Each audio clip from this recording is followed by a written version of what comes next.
Bismillahirrahmanirrahim. Assalamualaikum warahmatullahi wabarakatuh. Berjumpa kembali dengan saya Fitrianto di channel Pendidik Mahasiswa.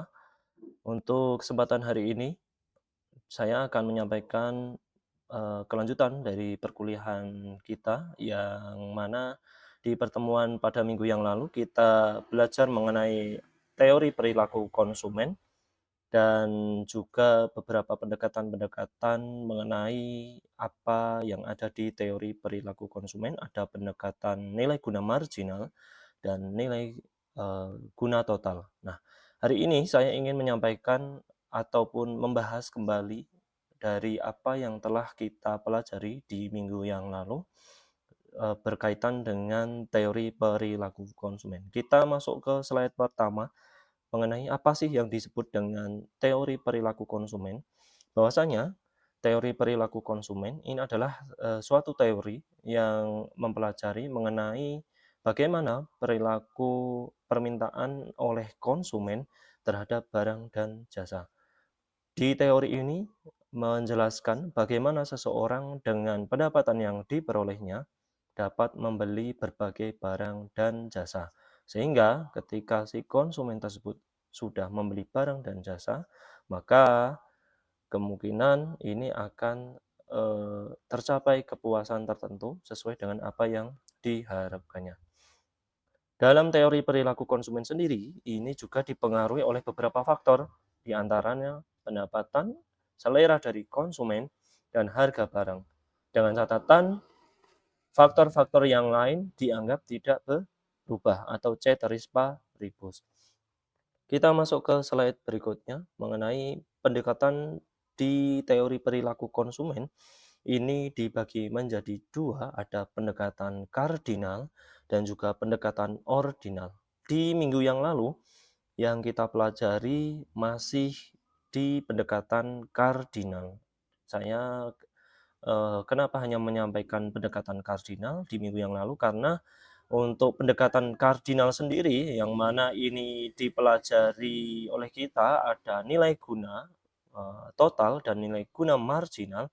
Ini waktunya juga terbatas dan saya melihat dari beberapa mahasiswa masih kesulitan untuk memahami dari pendekatan teori perilaku konsumen ini, khususnya di pendekatan kardinal. Untuk yang ordinal, mungkin akan saya sampaikan di video yang lain, dan di perkuliahan saya ini untuk yang pendekatan ordinal ini tidak bersifat wajib. Hari ini di video ini saya akan fokus saja di pendekatan kardinal, yang mana di pendekatan kardinal ini akan mempelajari atau berhubungan dengan nilai guna. Ada nilai guna total dan nilai guna marginal. Apa itu nilai guna total dan nilai guna marginal? Di minggu yang lalu pernah sempat saya singgung di kuliah di kelas. Kita masuk yang pertama dulu, pendekatan kardinal. Apa sih yang disebut dengan pendekatan kardinal? Nah, dalam pendekatan teori perilaku konsumen, pada pendekatan kardinal ini bahwasanya kepuasan dari konsumen untuk mengkonsumsi suatu barang ataupun jasa ini dapat diukur dengan satuan ukur berupa angka-angka, berupa kuantitatif. Jadi dapat dituliskan angka-angka untuk mengukur dari kepuasan konsumen. Dalam pendekatan ini juga, di pendekatan kardinal dijelaskan pula konsumen ini berusaha semaksimal mungkin untuk mencapai kepuasan total. Semakin banyak barang yang dikonsumsi oleh konsumen, maka semakin besar kepuasan yang akan didapatkannya. Dalam pendekatan kardinal dikenal juga dengan pendekatan utility atau utilitas, atau bahasa Indonesianya adalah nilai guna. Untuk menghitung satuan angka yang menggambarkan tingkat kepuasan maksimum dari konsumen dalam membeli barang ataupun jasa, ini digunakan alat analisis berupa alat analisisnya yang kita sebut sebagai nilai guna marginal atau marginal utility, atau yang bisa disingkat MU. Kita masuk ke definisi pendekatan ordinal atau pendekatan perilaku konsumen yang kedua, ini kebalikan dari pendekatan kardinal. Kalau untuk pendekatan ordinal ini, kepuasan konsumen untuk mengkonsumsi dari suatu barang ataupun jasa, ini tidak dapat diukur dengan satuan ukur. Dalam pendekatan ordinal, tingkat kepuasan konsumen diukur dengan menggunakan kurva indifference atau kurva yang menunjukkan tingkat kombinasi jumlah dari suatu barang yang dikonsumsi oleh konsumen untuk menghasilkan tingkat kepuasan yang sama. Perlu saya informasikan, ini hanya informasi saja, bahwasanya untuk pendekatan ordinal ini selain menggunakan kurva kepuasan sama, maka di pendekatan ordinal ini juga dapat di diukur ya dengan yang namanya kurva anggaran atau budget line.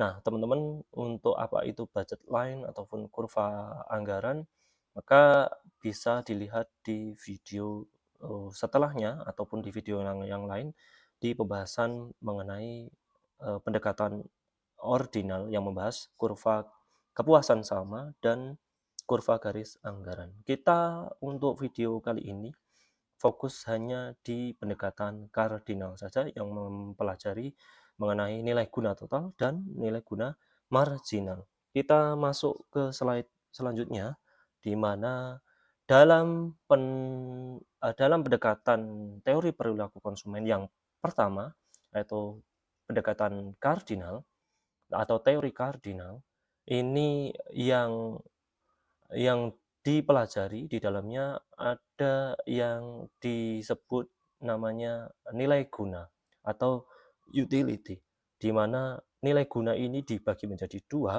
ada nilai guna marginal dan nilai guna total.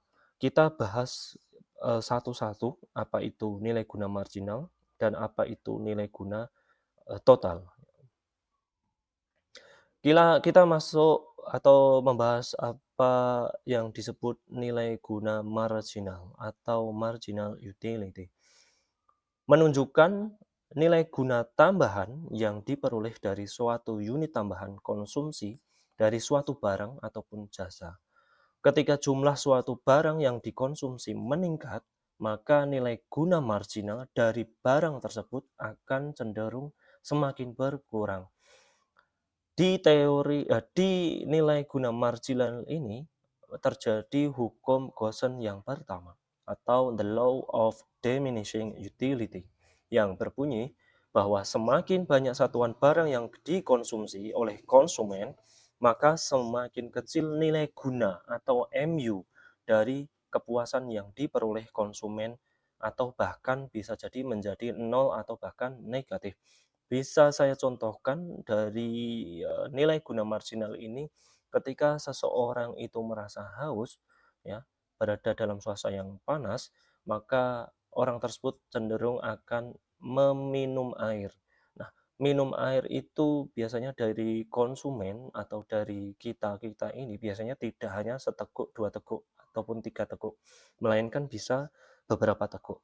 Nah, ketika si konsumen tersebut merasa sangat haus, sangat panas, sangat gerah, maka ketika minum air, ya, tegukan pertama itu akan terasa sangat segar, sangat nikmat sekali karena dahaganya sudah mulai basah, ya, kerongkongannya sudah mulai basah. Kemudian tegukan kedua, ya, tegukan kedua ini bisa diartikan kalau menurut hukum Gaussian satu ini, maka tegukan kedua ini tingkat derajat atau skor dari kenikmatan ketika konsumen haus tersebut minum air, ini nilainya lebih rendah daripada tegukan yang pertama. Begitu pula untuk tegukan yang ketiga, keempat, dan kelima, dan seterusnya, maka tegukan-tegukan tersebut akan memiliki nilai-nilai yang berbeda dibandingkan dengan tegukan yang sebelumnya. Maka nilai guna marginal ini akan cenderung berkurang atau bahkan nol atau mungkin juga bisa negatif. Kemudian kita bahas ke lanjutannya, tambahan kepuasan untuk tambahan konsumsi satu unit barang bisa dihargai dengan uang, sehingga makin besar kepuasan, makin mahal harganya. Jika konsumen mendapat tingkat kepuasan yang besar, maka dia akan mau bayar mahal. Sebaliknya, jika kepuasan yang dirasakan konsumen rendah, maka dia hanya akan mau membayar dengan harga yang murah. Pendekatan kardinal juga disebut dengan nilai guna marginal atau marginal utility. Kita masuk ke slide berikutnya membahas mengenai nilai guna total atau TU. Ya. Nilai guna total merupakan jumlah seluruh kepuasan yang diperoleh dari mengkonsumsi ya, sejumlah barang tertentu. Di nilai guna total ini terjadi the law of increasing total utility. Dengan arti ya, semakin banyak barang yang dikonsumsi oleh konsumen, maka semakin tinggi nilai guna total yang dapat dinikmati sehingga pada titik tertentu mencapai kepuasan yang maksimum. Setelah titik maksimum tercapai, penambahan barang yang dikonsumsi tidak lagi menambah nilai guna total, namun akan cenderung berkurang. Nah, ini adalah penjelasan dari nilai guna total. Kita masuk ke slide selanjutnya. Saya ingin menggambarkan atau mengilustrasikan dari teman-teman mengenai total utility dan marginal utility atau nilai guna total dan juga nilai guna marginal dalam bentuk angka dan kurva. Ini sudah kita bahas di kelas kemarin, bahwasanya di tabel ini digambarkan ya, seorang konsumen mengkonsumsi buah mangga. Ketika konsumen tersebut memakan satu buah mangga, maka nilai guna totalnya katakanlah ini 30. Kemudian karena baru pertama kali makan mangga, maka kenikmatan untuk memakan mangga ini digambarkan di nilai guna marginal ini 30 juga. Kemudian konsumen tersebut makan 2 mangga, ya, nilai guna totalnya semakin bertambah. Ya, nilai guna marginalnya ini cenderung berkurang karena sudah pernah makan mangga ya di mangga pertama tadi, kenikmatannya sudah berkurang menjadi 20. Kemudian seterusnya di mangga ketiga nilai guna totalnya menjadi 65. Nah, nilai guna marginalnya cenderung turun dan seterusnya. Hingga pada sampai di mangga ke-8 ini konsumen tersebut mendapatkan nilai guna totalnya mencapai yang paling tinggi adalah 90 dan nilai guna marginalnya semakin turun menjadi 1.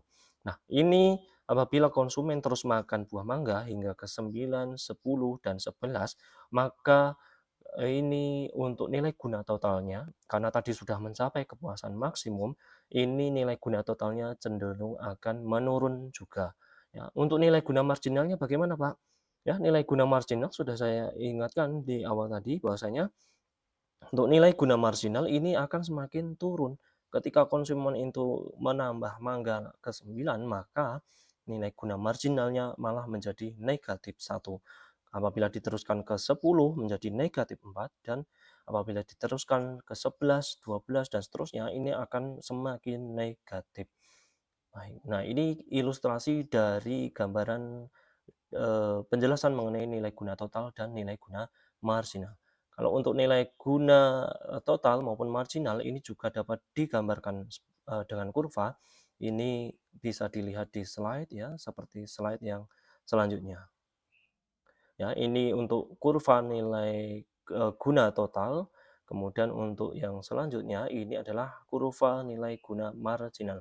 Saya tidak akan membahas mengenai masalah kurva, kita lanjut ke slide berikutnya. Nah, bagaimana Pak untuk konsumen tersebut itu agar tercapai kepuasan yang maksimum ya, pemaksimuman nilai gunanya?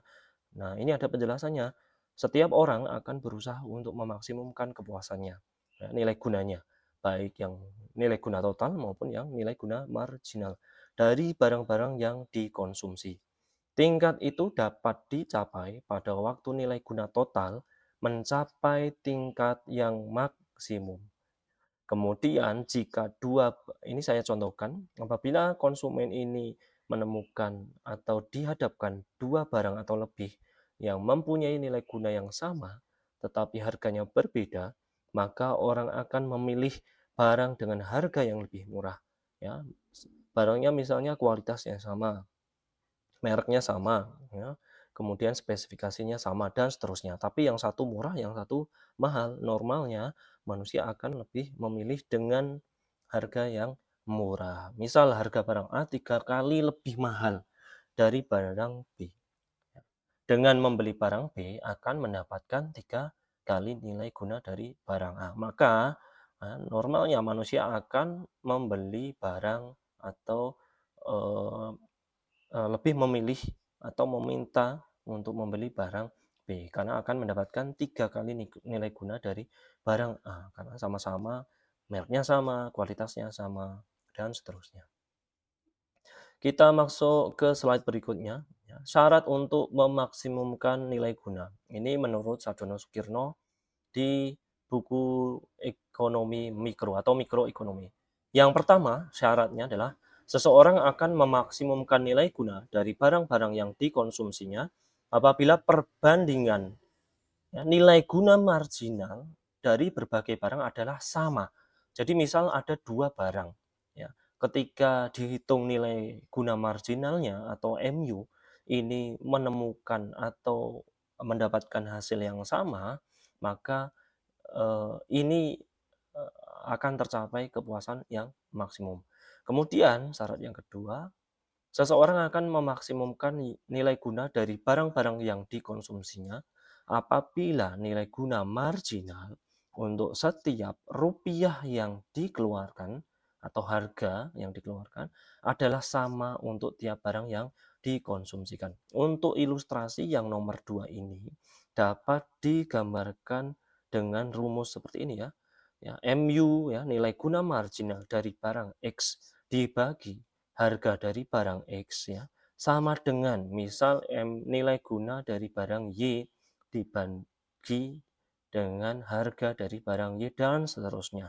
Nah, ini secara tidak langsung dari teman-teman sudah dipelajari di kelas kemarin. Kita masuk ke contoh soal ya, terkait nilai guna marginal atau kecenderungan konsumen untuk memaksimumkan kepuasannya itu bagaimana, Pak? Ya, kalau tadi hanya melihat teori, mungkin dari teman-teman masih banyak yang bingung, maka ini saya akan langsung contohkan ilustrasi dari soal terkait nilai guna total dan nilai guna marginal. Misal, contoh pertama, Mr. X ya, membeli kue A, kue B, dan kue C. Nah, kemudian di soal dijelaskan pula nilai guna total atau TU dari masing-masing kue adalah sebagai berikut. Misal kue A, ya, jumlah yang dikonsumsi atau yang dibeli 1, 2, 3, 4, 5, 6. Ya. Nilai guna total dari kue A 60, 100, 120, 120, 100, dan 60. Kue B ya, yang dibeli sama juga ada 1, 2, 3, 4, 5, 6. Ya. Nilai guna totalnya ini ada 100, 185, dan seterusnya. Begitu pula untuk yang kue C, ya, ibaratnya dari masing-masing kue ini hanya 6 biji, ya, 6 buah. Nah, nilai guna totalnya masing-masing berbeda. Nah, ini di pertanyaan, di soal, maka diminta untuk menghitung nilai guna marginal atau MU untuk kue A, kue B, kue C. Kemudian yang kedua, misal harga masing-masing dari kue yang A, yang B, yang C ini adalah sama, misalnya ini adalah 10.000, yang ditanyakan adalah berapa jumlah kombinasi kue A, kue B, kue C yang akan dikonsumsi Mr. X untuk capai kepuasan maksimum dan berapa uang yang akan dikeluarkannya. Kita kerjakan dulu nomor yang A dulu ya, pertanyaan yang A dulu. Untuk mencari nilai guna yang marginal itu bagaimana, Pak? Ingat, ya, ini ketentuannya ya, jika harganya sama, ya, ini kan masing-masing kue A, kue B, kue C harganya 10.000. Ya. Untuk mencari nilai guna marginal, maka ya, kita menggunakan rumus ya, rumusnya seperti ini ya. Nilai guna marginal untuk kue A, kue B, kue C ya, maka dicari dulu nilai guna marginalnya. Nah, MU nilai guna marginal sama dengan delta TU. Delta TU itu bagaimana, Pak? Nyari selisihnya ya dari total utility atau nilai guna total dari masing-masing kue dibagi delta Q. Nah, teman-teman lihat dulu delta Q-nya ini kan selisihnya hanya satu saja ya. Satu ke dua, satu, dua ke tiga, satu, tiga ke empat, satu, empat ke lima, satu, lima ke enam juga satu. Maka teman-teman kalau melihat adanya delta Q ini hanya selisihnya 1, teman-teman cukup mencarinya untuk mencari MU ini cukup mencari delta TU saja biar cepat ya. Ya, kalau selisihnya delta Q ini hanya 1. Delta TU bagaimana Pak carinya? Ya. Delta TU berarti TU yang saat ini dikurangi TU sebelumnya. Misal di atas ini 0, 0-nya tidak akan saya tulis ya. Ya, misal untuk mencari MU dari kue A. Ya, ini TU-nya tadi di soal sudah diketahui. Kita mencari MU-nya ini ya. Nyari MU dari kue A ini bagaimana? Ya, delta TU. Berarti kita cari delta TU dari kue A. Ya, 60 dikurangi atasnya di sini 0, katakanlah 0. Ya, berarti 60 kurangi 0, 60. Kemudian di sini 100 dikurangi 60, ditulis 40. Kemudian di sini 120 kurangi 100, nah hasilnya 20. Yang keempat ya, dikurangi yang ketiga, 120 dikurangi 120 sama dengan 0. 100 min 120 minus 20. 60 dikurangi 100 minus 400. Begitu pula untuk kue yang B, yang C, ini cara mencarinya seperti yang sudah saya jelaskan tadi. Delta TU ya dibagi delta Q ya. Delta Q-nya ini selisihnya cuma 1 semua ya. Teman-teman biar cepat ngitungnya cukup mencari delta TU ya. Di sini 100 dikurangi 0, atasnya 100 di sini kan nggak ada nah. Nah, 100 kurangi 0, 100. 185 kurangi 185. 245 dikurangi 185, 60 dan seterusnya. Untuk yang kue C juga sama. Nah, ini sudah menjawab dari pertanyaan yang ke A ya. Diminta untuk menghitung nilai guna marginal dari tiap-tiap kue. Kemudian kita masuk ke pertanyaan yang kedua, yang B tadi ya. Yang B bagaimana? Tadi misal harga barang masing-masing adalah 10.000 ya, baik kue A, kue B, kue C 10.000.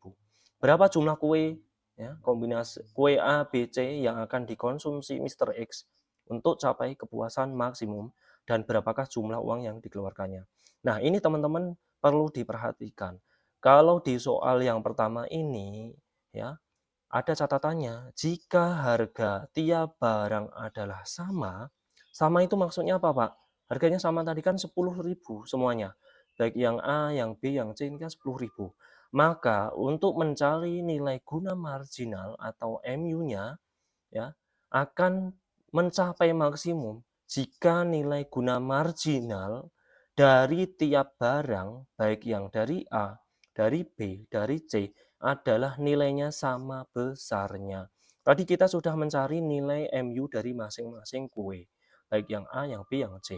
Ya kita lihat MU-nya dari kue A, MU-nya dari kue B, dan MU-nya kue C. Ini kita lihat mana yang memiliki angka yang sama. Nah, kebetulan ini di kue A dengan kue B dan kue C ini angka yang sama, angka MU-nya yang sama. Ini di angka 20 ya, angka 20. Di kue A ada 20, di kue B ada 20 dan di kue C ada 20. Dan ini biasanya nggak mungkin akan lebih dari 1 ya. Nah, kita lihat ya untuk mencapai kepuasan maksimum dari Mr. X ini untuk mencapainya bagaimana? Membeli kuenya berapa? Ya, kita lihat 20-nya di kue A ini jumlahnya berapa? Jumlahnya yang harus dibeli atau yang dikonsumsi 3 buah. Kemudian yang di kue B ini 20-nya di sini kita tarik ya, jumlahnya di sini yang dibeli atau yang dimakan harus 5. Kemudian untuk yang kue C, angka 20-nya di sini lurus dengan jumlah yang harus dibeli adalah 4. Maka ini Mr. X akan mencapai kepuasan maksimumnya dari membeli kue A, kue B, kue C ini sebanyak berapa Pak? Ya, untuk mencapai kepuasan maksimumnya yang harus dibeli Mr. X ini adalah 3 kue A. 5 kue B, dan 4 kue C. Nah, ini teman-teman tolong diperhatikan. Nah, ini dengan catatan nilai harga dari tiap barang sama. Ini menggunakan rumus delta TU per delta Q atau cukup mencari MU-nya saja. Kemudian uangnya bagaimana dikeluarkan Mr. X? Ya, kita tinggal lihat aja. Tadi kan harganya 10.000 nih. Kemudian kue A yang dibeli untuk Mr. X untuk capai kepuasan maksimum 3. Kemudian kue B 5. kue C adalah 4. Maka tinggal kita jumlahkan saja 3 kue A, 5 kue B, 4 kue C kali ya 10.000. Berarti 10.000 dikali ya berapa ini? 12. Maka total jumlah uang yang dikeluarkan Mister X untuk capai kepuasan maksimum adalah Rp120.000. Teman-teman ingat, ini cara yang pertama untuk menentukan kepuasan maksimum dengan catatan ya, harga dari tiap barang sama ya. Jadi kalau harganya sama ya, baik itu barangnya 5 atau 2 atau 3 atau 10, kalau harganya sama, caranya pakai rumus yang ini. Yang menjadi pertanyaan, bagaimana Pak kalau si konsumen tersebut membeli barangnya itu macam-macam ya, beda-beda, nggak cuma kue saja, melainkan barang A, barang B, barang C ya, memiliki harga yang berbeda-beda ya. Kita menggunakan cara selanjutnya ya. Kenyataannya di lapangan harga berbagai jenis barang berbeda. Oleh sebab itu, ya, perbedaan harga tersebut ya tidak cukup dengan adanya perbedaan tersebut ya. Maka untuk mencapai kepuasan maksimum mencarinya tidak menggunakan cara yang pertama, melainkan pakai cara yang terbaru. Kita contohkan ya. Kalau harganya yang berbeda. Di slide selanjutnya saya contohkan ya. Misal Mister X ingin beli sepatu dan jaket. Nah, ini kan berbeda nih. Ya, barangnya berbeda, harganya ini beda juga ya. Harganya sepatu ini 500. Harga jaket ada 250. Ya, nilai guna total atau TU dari soal ini sudah diketahui biasanya. Di tabel adalah sebagai berikut. Sepatu ya jumlah 1, 2, 3, 4, 5, 6 ya. Kalau jumlah 1 TU-nya 250, kalau jumlah sepatunya 2, 400 dan seterusnya. Kalau jaketnya 1 nilai TU-nya 100, kalau 2 jaket nilai TU-nya 185 dan seterusnya. Yang menjadi pertanyaan adalah berapa kombinasi sepatu dan jaket yang harus dibeli Mister X untuk mencapai kepuasan maksimumnya. Ya, kemudian berapa jumlah uang yang harus dikeluarkan untuk Mister X ya, untuk mencapai kepuasan maksimum membeli sepatu dan jaket. Ya, kalau ini harganya berbeda, maka teman-teman jangan menggunakan cara yang pertama tadi. Nanti kalau Anda ada soal ya, dua barang atau lebih harganya berbeda, ya, Anda hanya mencari MU-nya saja, maka itu akan salah ya. Kepuasan maksimumnya belum ketemu. Maka untuk mencarinya bagaimana, Pak? Kita kembali lagi ke syarat pemaksimuman kepuasan dari konsumen itu bagaimana kalau dua harga atau lebih barang berbeda harganya ya. Untuk menentukan kepuasan maksimum dari dua barang atau lebih dengan harga berbeda, maka rumusnya adalah MU, nilai guna marginal dari barang X dibagi harga dari barang X, itu nilainya harus sama dengan nilai guna marginal dari barang Y dibagi dengan harga dari barang Y dan seterusnya. Jadi MU per P dari barang misal ini jaket, ini harus sama dengan nilai MU dari per P dari barang sepatu. Misalnya contohnya bagaimana? Ini tadi kita sudah melihat di soal bahwasanya dari sepatu dan jaket diketahui MU-nya mohon maaf TU-nya sudah diketahui masing-masing. Maka untuk mencarinya untuk mencapai kepuasan maksimum kita mencari dulu langkah pertama itu adalah cari MU-nya dari masing-masing baik sepatu dan jaket. MU-nya untuk sepatu bagaimana, Pak? Ya. Ini kita lihat selisihnya hanya satu-satu semua ya. Ini juga satu-satu. Ya, biar cepat Anda cukup nyari delta TU-nya saja untuk menentukan MU dari tiap barang. Ya. Untuk yang sepatu misal, di sini TU-nya ini 250. Maka untuk MU-nya ini 250 kurangi 0, maka akan ketemu 250. Untuk selanjutnya di sini TU-nya 400. 400 dikurangi 250, maka akan ketemu 150. Kemudian di selanjutnya ada 480. Dikurangi 400 akan ketemu 80 dan seterusnya. Nah, teman-teman ya, jangan hanya berhenti di sini juga ya. Ini ingat harga barangnya berbeda.